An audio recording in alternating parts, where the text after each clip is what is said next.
Scene awal memperlihatkan seorang jahe alias janda herang anak satu bernama Alma yang saat itu lagi bercengkrama dengan anak gadisnya bernama Rose, seorang ABG yang lagi gurih-gurihnya. Kala itu, Alma menyuruh Rose untuk segera beristirahat karena besok mereka akan healing ke tengah laut oleh gebetan baru si Ma. Sesampainya di lokasi pemberangkatan, mereka disambut om tua tajir melintir kaya raya 7 turunan 8 tanjakan 5 pengkolan, yaitu Derek. Well, come on. Let's go, honey. Diketahui jika perjalanan mereka akan ditempuh selama 2 hari 2 malam cuy. Dan setelah semuanya siap, mereka pun langsung gaspol OTW-keun. Sambil menikmati perjalanan di tengah lautan yang indah, mereka merayakan hari ulang tahun Alma yang kebetulan bertepatan pada hari itu. Sambil bercengkrama, mereka sangat menikmati momen tersebut. Lalu, untuk mengabadikan kenangan, Alma memfoto Rose dan Derek yang sedang mengemudikan kapal. Setelah itu, Alma yang berniat bikin video TikTok lautan membawa kameranya dan berdiri di bagian depan kapal. Namun tiba-tiba, si Derek malah membelokkan kapalnya sehingga membuat tiang layar kapal berputar dan ngadagor tarang si Alma. Semua orang auto panik. Derek menyuruh Rose mengambil handuk dan P3K. Akan tetapi, di saat mengambil handuk, Rose dikejutkan oleh kotak yang berisikan persenjataan lengkap. Tak mau ambil pusing, Rose pun segera memberikan handuknya supaya Alma tidak kedinginan. Beruntung, Alma berhasil selamat meskipun sekujur tubuhnya basah kuyup dan HP Rose pun tilelep. Masalah mereka rupanya belum selesai, dikarenakan terlihat dari kejauhan awan gelap yang berkumpul dan sambaran petir di dalamnya yang semakin membuat para ladies ketakutan.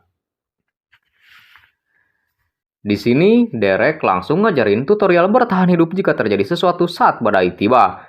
Namun, di sini Rose tidak mendengar apa yang dikatakan oleh Derek dan dirinya masih kepikiran dengan temuan seperangkat senjata di kapal yang mereka tumpangi. Kini mereka memasuki area atau zona badai dan kapal mereka mulai oleng dikarenakan badai tersebut. Karena nggak bisa tertidur, Rose keluar kamar buat cari angin segar. Tapi dia malah mendengar suara adu belajar dari kamar ibunya yang pastinya lagi melakukan olahraga malam dengan Derek.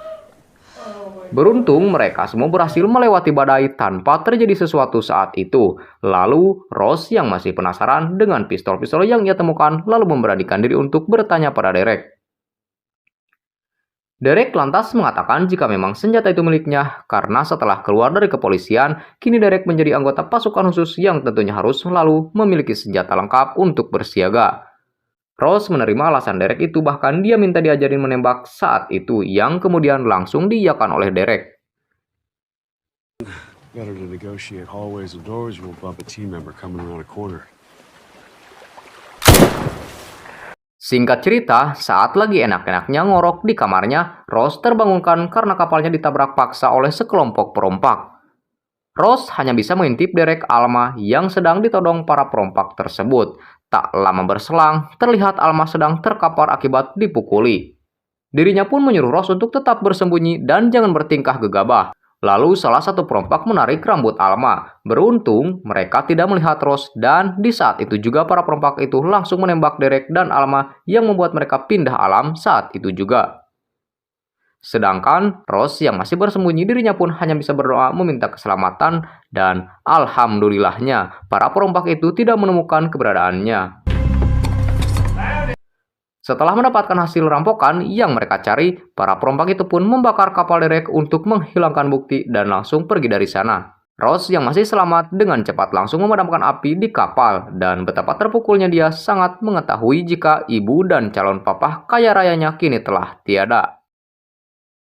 Sekarang tinggal Rose sendirian yang berada di atas kapal dengan kondisi kapal berantakan dan sepertinya kapal itu tidak bisa berlayar lagi karena sebagian mesin kapal sudah habis terbakar ditambah semua alat komunikasi yang ia miliki ikut terbakar hingga membuat Rose semakin putus asa dan tak tahu arah jalan pulang. Namun tiba-tiba terdengar suara sesuatu yang menabrak sisi kapal dan saat dicek ternyata itu adalah Derek yang masih hidup namun sekarat akibat tertembak. Rose pun segera mengangkat Derek menggunakan tali. Ia juga memberitahu bahwa keadaan kapal sekarang sudah rusak berantakan. Berikut Alma yang kini telah tiada. Tak mau hanya berpasrah sumasrah, Rose berusaha membuat layar dengan kain seadanya agar kapal mereka tetap bisa bergerak. Keesokan harinya, saat Rose tertidur, dirinya dikejutkan oleh suara teriakan Derek yang kesakitan akibat luka tembak pada bahunya. Lantas, Rose pun segera membantu Derek mengobati lukanya. Akan tetapi, pandangan Rose teralihkan saat melihat foto yang ada di dada si Derek. Rose bertanya-tanya siapa sebenarnya para perompak semalam dan apa tujuan mereka merusak kapal ini. Derek menjawab bahwa dia juga tidak tahu mereka siapa berikut tujuannya. Kemudian, di saat Rose masuk kembali ke dalam, dia menemukan beberapa foto di mana foto orang-orang yang sedang bersama Derek itu adalah para perompak semalam atau teman dari si Derek di kepolisian. Melihat itu, Rose pun langsung mengikat tangan Derek yang masih pingsan dan semakin mencurigai Derek. Namun beberapa saat kemudian, si Derek sudah tidak ada di tempatnya. Dengan pisau lipat pemberian dari Derek, ia mulai mencari keberadaannya yang ternyata Derek baru saja pergi ke toilet. Nyatanya, tali yang diikatkan Rose terlalu longgar sehingga membuat Derek bisa lepas dengan mudah. Di sini Rose langsung menanyakan tentang teman-teman Derek yaitu pelaku perampokan semalam. Akhirnya Derek bercerita, memang benar mereka dulunya teman saat di kepolisian, namun mereka malah memilih menjadi perampok dan Derek sengaja menyembunyikan semua ini karena ia takut jika Rose menganggap Derek juga bagian dari mereka. Penjelasan Derek itu membuat Rose gak tenang dan mereka pun memutuskan bekerja sama untuk segera menemukan daratan sebab kapal mereka tidak akan bertahan lama. Lalu, dengan luka tembak yang dideritanya, Derek menyuruh Rose untuk mengarahkan kapal agar tetap ke arah timur laut dan juga supaya kapal mereka tidak memasuki kawasan samudera. Singkat cerita, hari demi hari mereka lewati bersama hingga membuat hubungan keduanya semakin dekat. Namun Derek seketika marah saat mengetahui bahwa kapal mereka malah memasuki kawasan samudera Atlantik. What's wrong? We're going the wrong fucking way! Why? We're headed into the fucking Atlantic! Fuck! Amarah Derek itu membuat Rose takut dan memilih bersembunyi. Esok harinya, Rose sangat senang ketika melihat sebuah pulau di hadapannya. Rose langsung mengarahkan kapalnya ke pulau tersebut. Kemudian setelah dekat dengan pulau, mereka pun melanjutkan perjalanan menggunakan skoci karet. Namun saat akan mendayung, Rose terjatuh. Beruntung, Rose berhasil diselamatkan oleh Derek dan dibawanya menuju daratan. Saat siuman, ia bingung karena skoci mereka sudah tidak ada dan Derek juga tidak berada di sana. Setelah dicari-cari, ternyata si Derek berada di celah bebatuan yang terdapat sumber air untuk mereka minum. Kemudian Derek pun mengajak Rose untuk mencari sesuatu yang bisa mereka makan. Derek. Dalam pencarian itu, juga akhirnya mereka menemukan kembali skoci mereka. Mengingat skoci tersebut sangatlah penting karena berisi makanan dan tempat mereka untuk beristirahat. Malamnya, terlihat mereka berdua sedang mengobrol di samping api unggun dan di sini Derek bercerita bahwa dahulu kala dirinya pernah bergabung dengan kelompok perampok dan dipimpin oleh seseorang yang bisa disebut kapten. Namun tak berselang lama, Derek keluar setelah mengetahui kelompok tersebut bergerak dalam penculikan para wanita muda. Setelah cukup bercerita, Derek kembali mengajarkan Rose mengikat yang tujuannya supaya skill Rose semakin lihai karena ikatan Rose kemarin bisa dilepaskan dengan mudah oleh Derek. Dalam sesi latihan itu, pandangan Rose teralihkan oleh alat pemancar sinyal yang dibawa Derek. Rose pun bertanya untuk apa dia membawa alat itu yang katanya alat pemancar itu rusak. Derek pun berkata jujur bahwa sebenarnya alat itu tidaklah rusak. Ia juga bercerita bahwa Derek awalnya menyukai dan sayang pada Alma. Namun setelah melihat Rose, si Derek malah menjadi tertarik kepadanya dan berniat akan memberikan Rose kepada sang kapten, di mana Rose akan dijadikan kupu-kupu malam. Dan parahnya, ternyata sampai sekarang sosok orang bernama kapten itu masih menjadi bosnya, artinya si Derek ini masih menjadi bagian dari anggota kelompok penjahat itu. Mendengar pengakuan itu, Rose langsung memukul Derek hingga digeledag dan langsung mengambil pistolnya yang ada di tas. Namun sayangnya, saat pistol itu akan ditembakkan ke arah Derek, isinya kosong. Alhasil, dengan perbedaan fisik, Derek membalikan keadaan. Namun, Rose berhasil kabur dan berlari secepat mungkin. Kemudian, pada keesokan harinya, Rose terus berjuang menghindari kejaran Derek. Namun saat dirinya akan pergi ke arah kapal, sayangnya jalan yang dilalui Rose adalah tebing bebatuan. Dan ya, dengan terpaksa Rose harus menuruni tebing bebatuan tersebut. Tetapi saat Rose sudah berhasil turun, tiba-tiba Derek muncul yang langsung menembaki Rose. Namun betapa beruntungnya Rose dikarenakan si Derek malah terjatuh dari atas tebing hingga membuatnya sekarat. Bukannya kabur, si Rose malah mendekati Derek dan saat dicek ternyata Derek masih hidup sambil mendorongkan pisau. Kemudian sesampainya di kapal, Rose langsung mengobati luka sisa perkelahiannya dengan Derek.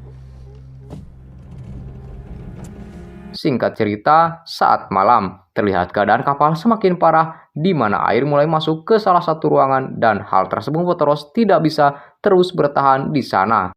Lantas ia pun segera memindahkan perbekalan dan jasad sang ibu ke perahu sekoci karet. Akan tetapi di saat Rose membawanya, sayangnya tenaga Rose tidak kuat hingga membuat jasad sang ibu harus ditenggelamkan. Beberapa hari berlalu, persediaan makanan dan minuman Rose mulai menipis. Namun Rose melihat sebuah kapal besar dari kejauhan. Dengan cepat Rose menyalakan suar dan berharap mendapatkan pertolongan dari kapal tersebut. Dan pada akhirnya, usaha Rose membuahkan hasil, di mana ia dijemput oleh perahu kecil dan bisa masuk ke dalam kapal besar itu. Saat berada di dalam kapal besar itu, Rose diberikan makanan dan buah-buahan yang sangat enak. Namun Rose semakin tidak tenang setelah ia melihat para kru kapal berpenampilan menyeramkan. Dan tak lama kemudian muncullah seorang wanita dan si pria botak, di mana pria botak ini adalah pelaku perampokan saat di kapal Derek. Rose berusaha bersikap tenang, dan karena sudah terlanjur masuk ke markas sang kapten, ia malah memutuskan untuk sekalian aja balas dendam atas kematian ibunya. Ia pun mulai berdandan secantik mungkin, dan cara itu ia lakukan agar si kapten tergoda dengan kecantikannya. Kemudian Rose mulai berjalan ke arah ruang kemudi tempat kapten berada. Melihat Rose yang masih muda dan begitu menggoda, laki mana yang tak suka? Alhasil, kapten pun lengah dan berhasil dihabisi oleh popongkol besi yang diambil Rose. Namun aksi Rose itu nyatanya tercium oleh salah satu anak buah sang kapten. Lantas mereka semua pun langsung mengarahkan semua pasukan untuk mencari keberadaan Rose. Sedangkan Rose masuk ke salah satu ruang dan bertemu dengan wanita korban penculikan. Di sana ia bertanya tentang tata letak kapal dan tempat para korban lain diamankan. Wanita itu pun memberitahu semuanya sehingga Rose bisa segera memulai perlawanannya. Dengan sepucuk senjata yang ia temukan, ia berhasil membunuh beberapa anak buah si kapten. Hingga pada akhirnya, Rose berhasil menemukan lokasi tempat para korban lainnya ditahan. Namun, dari arah belakang muncul si botak yang menodongkan pistol ke arah Rose. Beruntung, Rose berhasil diselamatkan oleh salah satu wanita dan Rose berhasil membunuh si botak. Hi, bitch. I'm not afraid. I'm not afraid!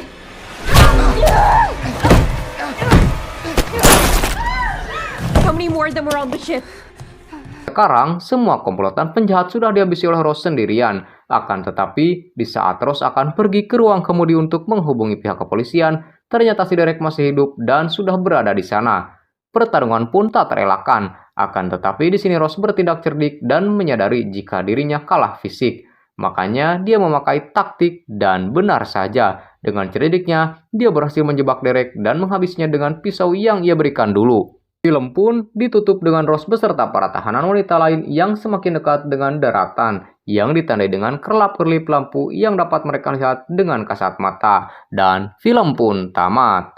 Oke lur, itulah dia alur cerita film Dangerous Water.